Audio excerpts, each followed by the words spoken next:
ಅಧಿಕಾರಿಗಳ ಎಡವಟ್ಟಿಗೆ ಬೀದಿಗೆ ಬಿದ್ದ ವೃದ್ಧ ರೈತನ ಕುಟುಂಬ 50 ವರ್ಷದಿಂದ ಉಳುಮೆ ಮಾಡುತ್ತಿದ್ರು ಬೇರೆಯವರ ಹೆಸರಿಗೆ ಖಾತೆ. ರೈತ ಉಳುಮೆ ಮಾಡುತ್ತಿದ್ದ ಜಮೀನು ಮೋಸದಿಂದ ಬೇರೆಯವರ ಹೆಸರಿಗೆ ಮಾಡಿಕೊಂಡಿದ್ದಾರೆ. ಅಧಿಕಾರಿಗಳ ಎಡವಟ್ಟಿನಿಂದ ಪಾಪ ರೈತರ ಕುಟುಂಬ ಬೀದಿಗೆ ಬಿದ್ದಿದೆ. ಈಗ 50 ವರ್ಷದಿಂದ ಅಲ್ಲಿ ಉಳುಮೆ ಮಾಡ್ಕೊಂಡ್ಬಂದಂಥ ರೈತ ಆತನ ಜಮೀನನ್ನ ಮೋಸ ಮಾಡಿ ಬೇರೆಯವರು ತಗೊಂಡಿದ್ದಾರೆ. ಸರ್ಕಾರಿ ಗೋಮಾಳ ಜಾಗ ಪ್ರಭಾವಿಗಳಿಗೆ ಮಾರಿಕೊಂಡ್ರ ಹಾಗಾದ್ರೆ ಅಧಿಕಾರಿಗಳು. ಮಂಡ್ಯದ ಕೆಆರ್ ಪೇಟೆಯ ಮಂಗನಹೊಸಹಳ್ಳಿ ಗ್ರಾಮದಲ್ಲಿ ಆಗಿರುವಂತ ಘಟನೆ ಇದು. ಸರ್ವೆ ನಂಬರ್ 27ರಲ್ಲಿ ಸರ್ಕಾರಿ ಗೋಮಾಳದಲ್ಲಿರುವ 4 ಎಕರೆ ಜಮೀನು ಕಳೆದ 50 ವರ್ಷದಿಂದ ಉಳುಮೆ ಮಾಡುತ್ತಿದ್ದ ರೈತ ಬೋರಯ್ಯ. ಇದೀಗ ಜಮೀನು ತನ್ನದೇ ಅಂತ ಪ್ರತ್ಯಕ್ಷವಾದ ವ್ಯಕ್ತಿಯಿಂದ ರೈತನಿಗೆ ಕಿರುಕುಳವನ್ನು ನೀಡಲಾಗ್ತಾ ಇದೆ. 6 ತಿಂಗಳಿಂದ ಜಮೀನು ತಮಗೆ ಸೇರಿದ್ದು ಅಂತ ಸುಳ್ಳು ದಾಖಲೆಯನ್ನ ಸೃಷ್ಟಿಸಿದ್ದಾರೆ. ಅನಕ್ಷರಕ್ಷ ಅಂದ್ರೆ ಅದಕ್ಕೆ ಇಲ್ಲಿ ಓದ್ಕೋಬೇಕು ಅಂತ ಹೇಳೋದು. ಪಾಪ ಅವರು ಓದ್ಕೊಂಡಿಲ್ಲ, ಅನಕ್ಷರಸ್ಥರವರು. ಆ ರೈತ ಅವ್ರಿಗೆ ಗೊತ್ತಾಗದೆ ಈ ರೀತಿಯಾಗಿ ಮಾಡ್ಕೊಂಡಿದ್ದಾರೆ. 50 ವರ್ಷದಿಂದ ಉಳುಮೆ ಮಾಡ್ಕೊಂಡು ಬಂದಂಥ ವ್ಯಕ್ತಿಗೆ ಏಕಾಏಕಿಯಾಗಿ ಹೊಲ ನಿಂದಲ್ಲಪ್ಪ, ಈ ಜಮೀನು ನಿಂದಲ್ಲಪ್ಪ, ಅದು ಬೇರೆಯವ್ರದ್ದು ಅಂತ ಅಂದರೆ ಅದನ್ನು ಎದೆ ಹೊಡಿಯಲ್ವೇನ್ರಿ? ಸರ್ಕಾರಿ ಗೋಮಾಳ ಜಾಗ ಪ್ರಭಾವಿಗಳಿಗೆ ಮಾರ್ಕೊಂಡ್ರ ಹಾಗಾದ್ರೆ ಅಧಿಕಾರಿಗಳು. ಮಂಡ್ಯದ ಕೆಆರ್ ಪೇಟೆಯ ಮಂಗನಹೊಸಹಳ್ಳಿ ಗ್ರಾಮದಲ್ಲಿ ಆಗಿರುವಂಥ ಘಟನೆ ಇದು. ಸರ್ವೆ ನಂಬರ್ 27ರಲ್ಲಿ ಸರ್ಕಾರಿ ಗೋಮಾಳದಲ್ಲಿರುವ 4 ಎಕರೆ ಜಮೀನು ಕಳೆದ 50 ವರ್ಷದಿಂದ ಬೋರಯ್ಯ ಅನ್ನೋ ರೈತ ಅಲ್ಲಿ ಉಳುಮೆ ಮಾಡ್ಕೊಂಡ್ಬಂದರು. ಇದೀಗ ಜಮೀನು ತನ್ನದೆಂದು ಪ್ರತ್ಯಕ್ಷವಾದ ವ್ಯಕ್ತಿ ರೈತನಿಗೆ ಕಿರುಕುಳವನ್ನು ನೀಡ್ತಾ ಇದ್ದಾನೆ. ಆ ಜಮೀನು ನಿಂದಲ್ಲಪ್ಪ, ನಂದದು ಅಂತ ಹೇಳ್ತಾ ಇದ್ದಾನಂತೆ. ಈಗ ಏಕಾಏಕಿ ಪ್ರತ್ಯಕ್ಷವಾಗಿ ಆ ವ್ಯಕ್ತಿ, ಅಲ್ಲ ಇವರ ನಾನು 50 ವರ್ಷದಿಂದ ಉಳುಮೆ ಮಾಡ್ಕೊಂಡು ಜೀವನ ಮಾಡ್ತಾ ಇದ್ದೀನಿ, ಈ ವ್ಯಕ್ತಿ ಬಂದು ನಂದು ಅಂತನಲ್ಲ ಅಂತ ಹೇಳಿ ಆ ರೈತನಿಗೆ ಒಂಥರ ಭಯ ಆಗೋಗ್ಬಿಟ್ಟಿದೆ. ಪಾಪ 6 ತಿಂಗಳಿಂದ ಜಮೀನು ತಮಗೆ ಸೇರಿದ್ದು ಅಂತ ಸುಳ್ಳು ದಾಖಲೆ ಸೃಷ್ಟಿಸಿ ಕಿರುಕುಳವನ್ನ ನೀಡ್ತಾ ಇದ್ದಾನಂತೆ ಆ ವ್ಯಕ್ತಿ ಆ ರೈತನಿಗೆ. ಅನಕ್ಷರಸ್ಥ ಬಡ ವೃದ್ಧ ರೈತ ಬೋರಯ್ಯಗೆ ಯಾಮಾರಿಸಿ ತಮ್ಮ ಹೆಸರಿಗೆ ದಾಖಲೆಯನ್ನ ಮಾಡಿಸ್ಕೊಂಡಿದ್ದಾರೆ ಪ್ರಭಾವಿಗಳು. ಉಳುಮೆ ಮಾಡಲು ಬಿಡದೆ ನೆಟ್ಟಿದ್ದ ತೆಂಗಿನ ಸಸಿಯನ್ನ ಕಿತ್ತು ದೌರ್ಜನ್ಯ ಮಾಡಿರುವಂತಹ ಆರೋಪ ಕೇಳಿ ಬರ್ತಾ ಇದೆ. ವಿಚಾರ ಹೆಂಗೆ ಅಂತ ಹೇಳಿದ್ರೆ ಒಂದು 8 ತಿಂಗಳಿಂದ ನನ್ನ ಮಾವ ಹೇಳ್ತಾ ಇದ್ರು, ಇದೊಂಚೂರು ನೋಡು ಜಮೀನು ಬಗ್ಗೆ ಅಂತ ಹೇಳಿ. ಆವಾಗ ನನಗೆ ಈ ವಿಚಾರ ತಿಳಿದಾಗ RIVAಗೆ ಒಂದು ಲೆಟ್ರ್ ಕೊಟ್ಟೆ, ತಾಲೂಕು ದಂಡಾಧಿಕಾರಿಗಳೊಂದು ಲೆಟ್ರ್ ಕೊಟ್ಟೆ ಡಿಸೆಂಬರ್ ತಿಂಗಳಲ್ಲಿ. ಆವಾಗ ಸ್ಪಾಟಿಗೆ ಬಂದರು. ಸ್ಪಾಟಿಗೆ ಬಂದಾಗ ನೋಡಿದ್ರು, ಇದು ಆವಾಗ ಹೇಳಿದ್ರು ಇವರು ದುರಸ್ತಿಯಾಗಿ 2007ರಲ್ಲಿ ದುರಸ್ತಿ ಮಾಡಿಸ್ಕೊಂಡಿದ್ದಾರೆ, ಇದು ಮಂಜೂರಾತಿ ಆಗಿಬಿಟ್ಟಿದೆ ಬೇರೆ ಹೆಸರಿಗೆ ಅಂತ. ಇವರು 50 ವರ್ಷದಿಂದ ಬೋರಯ್ಯ ಬಿನ್ ಬೋರ್ಶೆಟ್ಟಿ ಅವರು 50 ವರ್ಷದಿಂದ ಉಳುಮೆ ಮಾಡ್ತಾಯಿದ್ರು. ನನಗೆ ಗೊತ್ತಾದಾಗ ಅವಾಗ ತಹಶೀಲ್ದಾರ್ ಹತ್ರ ಹೋಗಿ ಕೇಳಿದೆ, ಯಾಕೆ ಹಿಂಗಾಗಿದೆ ಅಂತೇಳಿ. ಆವಾಗ ನಮಗೂ ಗೊತ್ತಿಲ್ಲ, ಅವರು ಇವಾಗ ಬಂದಿದ್ದು ಅಂತ ಹೇಳಿದ್ರು. ಆಮೇಲೆ ನಾನು ನಮ್ಮ ಪಕ್ಕ ಅದ್ರ ಪಕ್ಕ ಇವ್ರದ್ದು ಬೋರಯ್ಯ ಅವ್ರದ್ದು. ಇವ್ರು ಆಲ್ರೆಡಿ ನಾವು ಚಿಕ್ಕದ್ರಿಂದ ನೋಡ್ಕೊಬೋತಾ ಇದ್ದೀವಿ. ನಮ್ಮ ತಂದೆಯವರಿಂದ ಇಲ್ಲಿ ಬೇಸಾಯ ಮಾಡ್ತಿದ್ರು. ಆಗ 46 ವರ್ಷ ನಾನು ಚಿಕ್ಕೂರಿಂದ ನೋಡ್ಕೊಬತ್ತಾ ಇದ್ದೀನಿ. ಇವರೇ ಪೊಸಿಷನ್ ಇರೋದು ಈಗಲೇ, ಅಲ್ಲಿಂದ ಮಾಡ್ಕೊಬರ್ತಿರೋದು ಇವರೇ. ಇವರು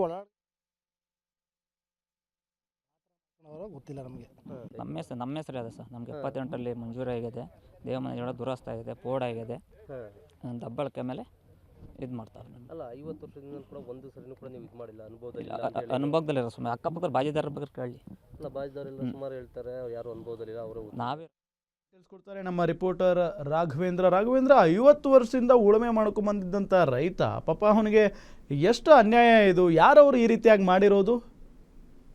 ಎಸ್ ರಾಮ್, ಏನು ಮಂಡ್ಯ ಜಿಲ್ಲೆ ಕೆರಪೇಟೆ ತಾಲೂಕಿನ ಮಂಗನಹೊಸಹಳ್ಳಿ ಗ್ರಾಮದಲ್ಲಿ ನಡೆದಿರುವಂತಹ ಒಂದು ಘಟನೆ ಇದು. ಏನು ಕಳೆದ 50 ವರ್ಷಗಳಿಂದೆಲ್ಲ ಏನು ಸರ್ಕಾರಿ ಗೋಮಾಳ 4 ಎಕರೆ ಜಾಗವನ್ನ ಅನುಭೋಗದಲ್ಲಿದ್ದು ಉಳುಮೆ ಮಾಡಿಕೊಂಡು ಕಷ್ಟಪಟ್ಟು ಜೀವನ ಮಾಡ್ತಿದ್ದ ವೃದ್ಧ ರೈತನವರನ್ನ ಮೇಲೆ ಇದೀಗ ಏಕಾಏಕಿ ದಾಖಲೆಯನ್ನು ಸೃಷ್ಟಿ ಮಾಡಿಕೊಂಡಂತ ಒಂದು ಕುಟುಂಬ ಇದೀಗ ಆ ಒಂದು ಬಡ ರೈತನನ್ನ ಈಗ ಜಮೀನಿಂದ ಹೊರತಳ್ಳಿ ಆತನನ್ನ ಹೊರಗೆ ಕಳಿಸಿದ್ದಾರೆ. ಇದರಿಂದಾಗಿ ಆ ರೈತನಿಗೀಗ ಕಂಗಾಲಾಗಿದೆ. ಯಾಕೆಂದ್ರೆ 50 ವರ್ಷಗಳಿಂದ ಉಳುಮೆ ಮಾಡಿಕೊಂಡು ಜೀವನ ಸಾಗಿಸ್ತಿದ್ದಂತ ರೈತ ಇವತ್ತಲ್ಲ ನಾಳೆ ಜಮೀನು ನನ್ನ ಹೆಸರಿಗೆ ಸರ್ಕಾರ ಮಾಡ್ಕೊಡುತ್ತೆ ಅಂತ ಹೇಳಿ ಉಳುಮೆಯನ್ನ ಮಾಡ್ತಿದ್ದ. ಆತ ಅನಕ್ಷರಸ್ಥನಾಗಿದ್ದ. ಇದೇ ಒಂದು ಬಂಡವಾಳ ಮಾಡ್ಕೊಂಡಂತಹ ಕೆಲ ಪ್ರಭಾವಿ ವ್ಯಕ್ತಿಗಳು, ಏನು ಶ್ರವಣಬೆಳಗೊಳದ ಡಿಂಕಾ ಗ್ರಾಮದ ಕೆಲ ವ್ಯಕ್ತಿಗಳು ಇದೀಗ ಆ ಜಮೀನನ್ನ ಏಕಾಏಕಿ ಅಧಿಕಾರಿಗಳಿಗೆ ಆಮಿಷ ಒಡ್ಡಿ ತಮ್ಮ ಹೆಸರಿಗೆ ಮಾಡಿಸ್ಕೊಂಡಿದ್ದಾರೆ. ಇದರಿಂದಾಗಿನೇ ಕೂಡ ಈಗ ಸಾಕಷ್ಟು ಒಂದು ರೀತಿ ಆ ರೈತ ಕುಟುಂಬ ಕಂಗಾಲಾಗಿದೆ. ಏನು ಅದು ಮೂಲತಃ ದಲಿತ ರೈತ ಕುಟುಂಬ ಆಗಿದ್ದು, ಇದರಿಂದ ಆ ಕುಟುಂಬಕ್ಕೆ ಇದೀಗ ಜಮೀನು ಇಲ್ಲದೆ ಕೂಡ ಕಂಗಾಲಾಗಿ ನ್ಯಾಯಕ್ಕಾಗಿ ಅಂಗಲಾಗ್ತಾ ಇದ್ದಾರೆ.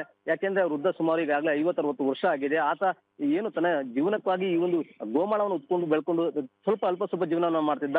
ಆತನ ಮಗ ಕೂಡ ಒಬ್ಬ ಮಿಲಿಟರಿಯಲ್ಲಿ ಇದ್ದಾನೆ. ಆ ಮಿಲಿಟರಿ ಇದ್ದಂತ ಕಾರಣಕ್ಕೆ ಯಾರು ಬರೋದಿಲ್ಲ ಅಂತ ಹೇಳ್ಕೊಂಡು ಇದೀಗ ಆ ಒಂದು ಜಮೀನನ್ನ ಅಕ್ರಮವಾಗಿ ಈಗ ತಾಲೂಕು ಕಚೇರಿಯ ಮೂಲಕ ಕೆಲ ದಾಖಲೆಗಳನ್ನು ಸೃಷ್ಟಿಸಿಕೊಂಡು ಈಗ ಜಮೀನು ನಮ್ಮದೆಂದು ಇಲ್ಲಿ ಕಿರುಕುಳ ಕೊಡ್ತಿದ್ದಾರೆ ಅಂತ ಹೇಳಿ ಈಗ ಆರೋಪ ಕೇಳಿ ಬಂದಿರುವಂತದ್ದು. ಈಗಾಗಲೇ ಕೂಡ ಆ ರೈತ ಕುಟುಂಬ ಸಾಕಷ್ಟು ಮನವಿಯನ್ನ ಮಾಡಿದೆ, ನಮ್ಗೆ ಈ ಜಮೀನನ್ನ ಬಿಡಿಸ್ಕೊಡಿ, ಮೊದಲು ನಮ್ಗೆ ಏನು ಜೀವನಕ್ಕೆ ಆಧಾರ ಆಗಿದೆ ಜಮೀನು ಬೇಕೇ ಬೇಕು ಅಂತ ಹೇಳಿ ಮನವಿಯನ್ನ ಮಾಡ್ತಾ ಇದೆ. ಆದ್ರೂ ಕೂಡ ಅಧಿಕಾರಿಗಳು ಯಾವುದಕ್ಕೂ ಕೂಡ ಕಿಮ್ಮತ್ತು ಕೊಡ್ತಿಲ್ಲ. ಹಾಗಾಗಿನೇ ಕೂಡ ಈಗ ಆ ದಲಿತ ಏನು ಸಂಘಟನೆಗಳಿವೆ ಅವೆಲ್ಲವೂ ಕೂಡ ಈಗ ಏನು ಅನ್ಯಾಯಕ್ಕೊಳಗಾದಂತ ದಲಿತ ರೈತ ಕುಟುಂಬದ ನೆರವಿಗೆ ಬಂದು ಸ್ಥಳದಲ್ಲಿ ಪ್ರತಿಭಟನೆಯನ್ನ ಮಾಡುವ ಮೂಲಕ ಈ ಒಂದು ದಲಿತ ಕುಟುಂಬಕ್ಕೆ ಏನು ಅನ್ಯಾಯ ಆಗಿದೆ ಅದನ್ನ ಸರಿಪಡಿಸಿಕೊಡ್ಬೇಕು. ಮುಂದಿನ ದಿನಗಳಲ್ಲಿ ತಾಲೂಕು ಕಚೇರಿ ಮುಂದೆ ಉಗ್ರ ಹೋರಾಟವನ್ನ ಮಾಡಬೇಕಾಗುತ್ತೆ ಅನ್ನೋ ಎಚ್ಚರಿಕೆಯನ್ನು ಕೂಡ ಕೊಡ್ತಾ ಇರುವಂತದ್ದು Ram. Okay thank you Raghavendra ತಮ್ಮೆಲ್ಲ ಮಾಹಿತಿಗಾಗಿ.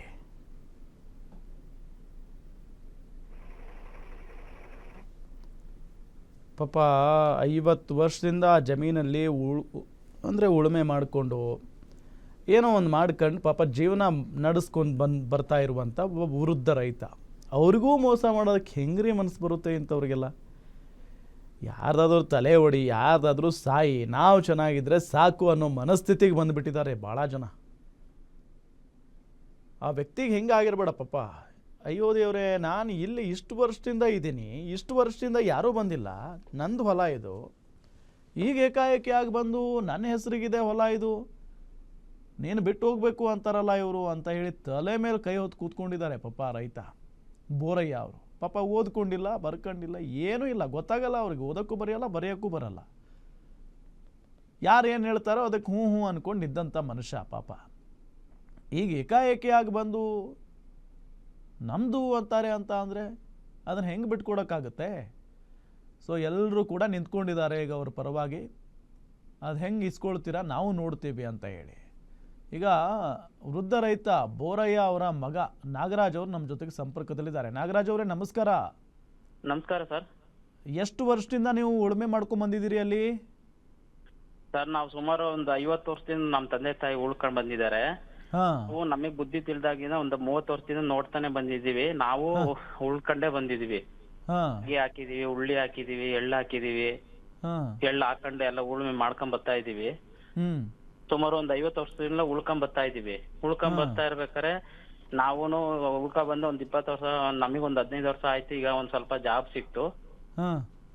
ಜಾಬ್ ಸಿಕ್ಕಿ ಜಾಬ್ ಅಲ್ಲಿ ನಾವು ಸೇರಿ ಬಂದಾಗ ನಾವು ನಮ್ಮ ತಂದೆಯವರು ಅವ್ರಿಗೆ ಏನು ಅನ್ನೋದು ಗೊತ್ತಿತ್ತಿಲ್ಲ. ಅಂದ್ರೆ ಏನ್ ಕೆಲಸ ಮಾಡ್ತೀರಿ ನೀವು? ನಾವು ಭಾರತೀಯ ಸೇನೆಯಲ್ಲಿ ಆರ್ಮಿ ಫೋರ್ಸ್ ಗ್ರೀಫ್ ಅಂತ BR ಸೇನೆಯಲ್ಲಿ ಕೆಲಸ ಮಾಡ್ಕೊಂಡಿದೀವಿ. ಹಂಗಾಗಿ ಸಲ್ಗೆ ಮಾಡ್ಕೊಂಬೇಕಾದ್ರೆ ನಮಗೆ ಆ ಪೇಪರ್ ಮಾಡ್ಕೊಳಕ್ಕೆ ನಮಗೆ ಅಷ್ಟು ಟೈಮ್ ಸಿಗ್ಲಿಲ್ಲ. ನಮ್ಮ ತಂದೆಯರಿಗೆ ಮಾಡ್ಸಕ್ಕೆ ಹೇಳ್ಬಿಟ್ಟು ನಾವು ಬಂದ್ವಿ. ಅವ್ರು ನಮ್ಮ ತಂದೆಯರು ಒಂದು 1993 ಒಂದು ಅರ್ಜಿ ಹಾಕಿ ಡಿಸಿಯಿಂದ ನಮಗೆ ಒಂದ್ 4 ಎಕರೆ ಉಳುಮೆ ಮಾಡ್ಕೊಳ್ಳಿ ಅಂತ ನಮಗೆ ಒಂದು ಅರ್ಜಿ ಕೊಟ್ಟಿದ್ದಾರೆ. ಅರ್ಜಿ ಕೊಟ್ಟು ಅದನ್ನ ತಗೊಂಡು ನಮ್ಮ ತಂದೆಯವರು ತಹಸೀಲ್ದಾರಿಗೆ ಭೇಟಿ ಆಗಿದ್ದಾರೆ. ಅವ್ರ ತಹಸೀಲ್ದಾರು ಇದು ದಹಕಾರ್ ಕಮಿಟಿ ಬರ್ಲಿ ನಿಮ್ಗೆ ಮಾಡ್ಕೊಡ್ತೀವಿ ಅಂತ ಹೇಳಿ ಹಂಗೆ ಕೇಳಿ ಕಮಿಟಿಯಲ್ಲಿ ಕಳ್ಸಿದ್ದಾರೆ. ಅದೇ ತರ ಕಳ್ಸಿ ಹೇಳಿ ತಳ್ಳಿ ಹಾಕಿದ್ದಾರೆ. ಇವಾಗ ನಮಗೆ ಮಾಡಿಸ್ಕೋಬೇಕು ಅಂತ ಕಮಿಟಿ ಬಂದಾಗ ನಾವಲ್ಲಿ ಜಾಗಕ್ಕೆ ಹೋದಾಗ ಇನ್ನೊಬ್ರು ಹೇಳ್ತಾರೆ ನಮಗಾಗಿದೆ ಅಂತ. ಸುಮಾರು 150 ವರ್ಷದಿಂದ ಅವ್ರು ಬಂದಿಲ್ದಾರು ಇವಾಗ ಬಂದ್ಬಿಟ್ಟು ನಮ್ದು ಅಂತಿದ್ದಾರೆ. 50 ವರ್ಷದಿಂದ ಎಲ್ಲೋಗಿದ್ರು ಅವರು? ಹೌದು, ನಮಗೆ ನಾವು 50 ವರ್ಷದಿಂದ ಎಲ್ಲೋಗಿದ್ರು? ಇದು ಮುಂಚೆನೆ ಬಂದ್ ಕೇಳಬೇಕಿತ್ತು ನಾವು. ಅದು ಬೇರೆ, ಅವರು ಜಿಂಕ ವಿಲೇಜ್ ಹಾಸನ ಜಿಲ್ಲೆ ಸೇರಿದ್ದಾರೆ. ಈ ಹೊಲ ಇರೋದು ಮಂಗನಸಳ್ಳಿ ಮಂಡ್ಯ ಜಿಲ್ಲೆಗೆ ಸೇರುತ್ತೆ, ಕೇರ್ಪೇಟೆ ತಾಲೂಕಿಗೆ ಫಸ್ಟ್ ಮೀಸಲಾತಿ ನಮಗೆ ಕೊಡ್ಬೇಕಾಗಿದೆ. ಮತ್ತು ನಾವು ಹಿಂದುಳಿದ ಜನಾಂಗದವರು ಆಗಿದೀವಿ. ನಾವು ಇದುವರೆಗೂ ಕೆಲಸ ಸೇರಿ ನಾವು ಇನ್ನು ಏನ್ ನಮ್ಮ ಮನೆ ಅಂತ ಹಿಂಗೆ ಇದೆ, ಏನು ಹಿಂಗೆ ಮುಂದುವರೆದಿಲ್ಲ. ಈಗ ರೀಸೆಂಟ್ಲಿ ನಾವು ನಮ್ಮ ತಾಯಿಯರು ಹಾರ್ಟ್ ಅಟ್ಯಾಕ್ ಆಗಿ ನಾವು ರೀಸೆಂಟ್ಲಿ ಒಂದ್ 2 ತಿಂಗಳಿಗೆ ಊರಿಗೆ ಹೋದಾಗ ನಮ್ ರೀಸೆಂಟ್ಲಿ ಇದೇ ರೀತಿ ಆ ಹೊಲದಲ್ಲಿ ನಾವು ತೆಂಗಿ ಸಸಿ ನೆಟ್ಸ್ ಬಂದಿದ್ರು ಒಂದ್ 50 ತಂಗಿ ಸಸಿ ನೆಟ್ಸ್ ಬಂದಾಗ ಒಂದ್ 50 ಅವರು ರಾತ್ರಿ ಬಂದು ಯಾರೋ ಕಿತ್ತಾಕಿದ್ದಾರೆ. ಎಲ್ಲೋಯ್ತು ಏನು ಅಂತ ಗೊತ್ತಾ? ಅದೇ ವಿಚಾರವಾಗಿ ನಾವು ಪೊಲೀಸ್ ಸ್ಟೇಷನ್ ಅಲ್ಲಿ ಕಂಪ್ಲೇಂಟ್ ಎಲ್ಲ ಕೊಟ್ವಿ. ಆ ತರ ದುರ್ಬಳಕೆ ಆಗಿದೆ ಹಿಂಗೆಲ್ಲ ಕಂಪ್ಲೇಂಟ್ ಕೊಡಕ್ ಹೋದಾಗ ಅವ್ರು ಬಂದಿ ನಮ್ದು ಇದು ನಮ್ಮದು ಅಂತ ಯಾರವ್ರು ಎಲ್ಲಿ ಅವ್ರ ಹೆಸರೇನು? ಅವ್ರ ಹೆಸರು ದೇವಮ್ಮ ಅಂತ. ದೇವಮ್ಮ ನಂಜೇಗೌಡ ಅವ್ರ ಗಂಡನ ಹೆಸರು. ಹಾ ಇವರು ಅವ್ರ ಮನೆ ತಂದರ್ ಎಲ್ಲಾರು ಫ್ಯಾಮಿಲೀಸ್ ಎಲ್ಲ ಸೇರ್ಕೊಂಡು ಭೋಜನ ಅಲ್ಲ ನೀವು ಕೇಳ್ಬೇಕು ತಾನೇ, ಅಂದ್ರೆ ನಾವು ಇಷ್ಟು ದಿನ ಎಲ್ರಮ್ಮ ಹೋಗಿದ್ರಿ ನೀವು ಅಂತ ಕೇಳ್ಬೇಕು ತಾನೇ ಅವ್ರನ್ನ. ಅದೇ ನಾವ್ ಕೇಳಿದ್ವಿ, ಇಲ್ಲ ನಮಗ್ ಆಗಿದೆ ಹಂಗಿದೆ ಅಂತ ಇಷ್ಟ ನೀವ್ ಎಲ್ಲೋಗಿದ್ವಿ ಇಷ್ಟಿನ ಅಂತ ನಾವು ಕೇಳ್ಕೊಂಡೇ ಬಂದ್ವಿ. ಹಾ ಹೇಳಿದ್ವಿ ಅವ್ರು ಕೇಳಿದ್ರೆ ಅವ್ರು ಕೇಳ್ತಾರೆ ನಮಗ್ ಪೇಪರ್ ಆಗಿದೆ ಕರೆಕ್ಟ್ ಅಮ್ಮ, ಪೇಪರ್ ಆಗಿ ನಾವ್ ಬಗ್ಗೆ ನಮಗೊಂದ್ ಮೆಸೇಜ್ ಕೊಡ್ಬೇಕಿತ್ತಲ್ಲ, ನೀವು ಮಾಡ್ಕೋಬೇಡ್ರಿ ನಮ್ಗ್ ಆಗಿದೆ ಅಂತ ಮಾಡ್ತಾರೆ. ಮತ್ತೆ ಹೆಂಗ್ ಮಾಡ್ಕೊಂಡ್ರಿ ಇದೆಲ್ಲ ಬೇಕು ಎಲ್ಲಾ ಸರ್ಕಾರದಿಂದ ನಾವು ಅದೇ ಕೇಳ್ಕೊಳ್ಳೋದು, ನಮಗೊಂದು ನ್ಯಾಯ ಬೇಕು. ನಾವ್ ಇಷ್ಟು ವರ್ಷದಿಂದ ಮಾಡ್ಕೊ ಬಂದಿದ್ವಿ. ಹಿಂದುಳಿದ ಜನಕ್ಕೆ ಫಸ್ಟ್ ಮೀಸಲಾತಿ ಕೊಡ್ಬೇಕು ಸರ್ಕಾರ, ಕಾಂಗ್ರೆಸ್ ಸರ್ಕಾರನೇ ಹೇಳ್ತಾ ಇರ್ಬೇಕಾದ್ರೆ ನಮಗ್ ಕೊಡದಲೆ ಅವ್ರಿಗೆ ಹೆಂಗ್ ಮಾಡ್ಕೊಟ್ರು, ಯಾವ ರೀತಿ ಮಾಡ್ಕೊಂಡು ನಾವು ಅವ್ರ ಸರಿ ಈಗ ಏನಾಗ್ತಿದೆ, ಈಗ ಏನ್ ಯಾರಾದ್ರೂ ಅಧಿಕಾರಿಗಳಿಗೆ ಹೇಳಿದ್ದೀರಾ ನೀವು? ಸರ್ ಅಧಿಕಾರಿಗಳಿಗೆ ನಾನು DC ನನ್ನ ಕಡೆಯಿಂದ ಇಲ್ಲಿ ನಮ್ಮ ಆಫೀಸ್ ಕಡೆಯಿಂದ ಆರ್ಮಿ ಫೋರ್ಸಸ್ ಕಡೆಯಿಂದ ನಾನು ಒಂದು ಲೆಟರ್ ಕಳ್ಸಿದೀನಿ. ಅವರು ಸ್ಪಂದಿಸಿದಾರೆ, ಮೆಸೇಜ್ ಕಳ್ಸಿದಾರೆ ನನಗೆ, ನೀವು ತಹಸೀಲ್ದಾರಿಗೆ ಹೋಗಿ ಭೇಟಿ ಆಗ್ರಿ ಅಂತ. ನಾವು ಅದೇ ರೀತಿ ತಹಸೀಲ್ದಾರಿಗೆ ಹೋಗಿ ಭೇಟಿ ಆದಾಗ ತಹಸೀಲ್ದಾರ್ ಆಯ್ತಪ್ಪ ಅದೇನ್ ನಾವು ಒಂದು ಸಂಘಟನೆಗಳೆಲ್ಲ ಕೂಡಿ ಕೇಳ್ಕೊಂಡಿದ್ವಿ. ನಾವು ಸಂಘಟನೆ ಕರ್ಸಿದ್ವಿ, ದಲಿತ ಸಂಘಟನೆಗೆಲ್ಲ ಈ ತರ ನಮಗೊಂದು ಅನ್ಯಾಯ ಆಗ್ತಿದೆ, ನಮಗೊಂದು ನ್ಯಾಯ ದೊರಸ್ಕೊಡಿ ಅಂತ ಕರೆಸಿದಾಗ ಅವ್ರು ಹೇಳಿದ್ರು ತಹಸೀಲ್ದಾರರು ನೀವು ಬರ್ತೀವಿ ಅಂತ ಹೇಳಿ ಅವ್ರ ಏನೋ ಕಮಿಟಿ ಇದು ಮೀಟಿಂಗ್ ಇತ್ತಂತ ಹಂಗ್ ಬರಕ್ ಆಗಿಲ್ಲ. ಅವರಿಗೂ ನಾವು ಭೇಟಿ ಆಗಿದ್ದೀವಿ, ಎಲ್ಲಾ ಅಧಿಕಾರಿಗಳಿಗೂ ಭೇಟಿ ಆಗಿ DC ಅವ್ರಿಗೂ ಭೇಟಿ ಆಗಿಲ್ಲ, ತಹಸೀಲ್ದಾರಿಗೆ ಭೇಟಿ ಆಗಿದ್ದೀವಿ, DC ಅವ್ರಿಗೆ ಮೆಸೇಜ್ ಕಳ್ಸಿದೀವಿ.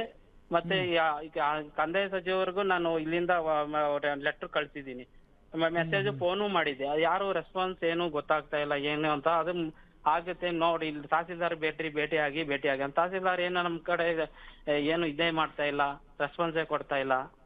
ಅದಕ್ಕೆ ನಾವು ಲೆಟರ್ ಮಾಡ್ತಾನೆ ಇದೀವಿ ಸರ್. ಇಲ್ಲ ಇದು ಒಬ್ಬ ಯೋಧನಿಗೆ ಅನ್ಯಾಯ ಆದ್ರೆ ಎಲ್ರಿಗೂ ಅನ್ಯಾಯ ಆದಂಗೆ. ಈ ವಿಚಾರವನ್ನ ಗ್ಯಾರಂಟಿ ನ್ಯೂಸ್ ಕೂಡ ಸಂಬಂಧಪಟ್ಟಂತ ಅಧಿಕಾರಿಗಳ ಗಮನಕ್ಕೆ ತರುವಂತ ಕೆಲಸ ಮಾಡುತ್ತೆ. ನಾಗರಾಜ್ ಅವರೇ, ನಿಮ್ ಜೊತೆ ಗ್ಯಾರಂಟಿ ನ್ಯೂಸ್ ಕೂಡ ಇದೆ. ಎಸ್, ನೀವು ಈಗ ನೆಕ್ಸ್ಟ್ ಏನ್ ಮಾಡ್ಬೇಕು ಅನ್ಕೊಂಡಿದ್ದೀರಿ ಈಗ? ಸರ್ ಅದೇ ಈಗ ನಮ್ಮಂತರಿಗೆ ನ್ಯಾಯ ಸಿಗ್ಲಿಲ್ಲ ಅಂದ್ರೆ ಹಿಂದುಳಿದ ಜನ ನಾವು ಯೋಧರಿಗೆ ನಮಗೆ ನ್ಯಾಯ ಇಲ್ಲ, ಏನು ಇಲ್ಲ. ಇರೋದೊಂದು ನಮಗೊಂದು ಆ ಜಮೀನಿಂದನೇ ನಮ್ದು ಉಳ್ಮೆಯಿಂದನೇ ನಾವು ರಾಗಿ ಜೀವನ ನಡೀತಿತ್ತು. ನಮ್ಮ ಹತ್ರ ಏನು ಇಲ್ಲ ಸರ್ ಇದುವರೆಗೂ. ನಾವು ಹಿಂದುಳಿದ ಜನ ನಮ್ಮದು ಯಾವ ಜಮೀನು ಇಲ್ಲ, ಏನಿಲ್ಲ. ಇದೊಂದು ಜಮೀನ್ ನಮ್ ಸರ್ಕಾರ ಅಂತ ಬಿಟ್ಕೊಟ್ಟಾಗ ಮಾಡ್ಕೊಂಡ್ ನಮ್ ತಂದೆ ತಾಯಿರು ಏನ್ ಮಾಡ್ಕೊಳ್ಳೋಣ ಬಿಡು ಅಂತ ನಮ್ಮ ತಂದೆ ತಾಯಿರಿಗೆ ಓದಕ್ಕೂ ಬರಲ್ಲ, ನಮ್ ತಮ್ಮರಿಗೂ ಓದಕ್ ಬರಲ್ಲ. ಹಂಗಾಗಿ ಅವರು ತಳ್ಳಾಕಿದ್ದಾರೆ.